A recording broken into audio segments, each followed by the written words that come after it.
জানেন তো, একটা সময় পর মানুষ বাহ্যিক সৌন্দর্যে তেমন প্রভাবিত হয় না।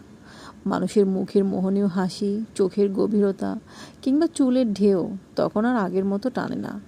বয়সের সাথে সাথে অভিজ্ঞতা বাড়ে, আর সেই অভিজ্ঞতা মানুষকে শেখায় যে প্রকৃত আকর্ষণ শরীর নয়, বরং প্রকৃত আকর্ষণ চারিত্রিক গুণাবলীতে লুকিয়ে থাকে। তখন মানুষ প্রেমে পড়ে এক একজনের চিন্তা ভাবনার গভীরতায়, তাদের আচরণে, তাদের দায়িত্ববোধে, আর সবচেয়ে বেশি মুগ্ধ হয় তাদের আত্মবিশ্বাসী ব্যক্তিত্বে। কথা বলার ভঙ্গি, সিদ্ধান্ত নেওয়ার ক্ষমতা আর আচরণের ভদ্রতা তখন অনেক বেশি দাগ কাটে হৃদয়ে। সময়ের সাথে সাথে মানুষের রুচির পরিবর্তন হয়। একসময় যে মানুষ শুধু সৌন্দর্য খুঁজত, এখন সে মানুষ খোঁজে স্থিরতা, ম্যাচুরিটি আর বিশ্বাসযোগ্য একটি মন, একটি মানুষ।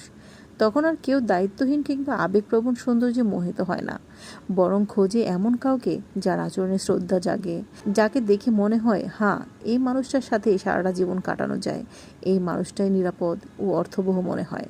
চেহারার সৌন্দর্য একদিন হারিয়ে যায়, বয়সের সাথে সাথে চেহারার মধ্যেও সেই বয়সের দাগ পড়ে যায়, সব কিছু মুছে দেয় বাহ্যিক জৌলুস।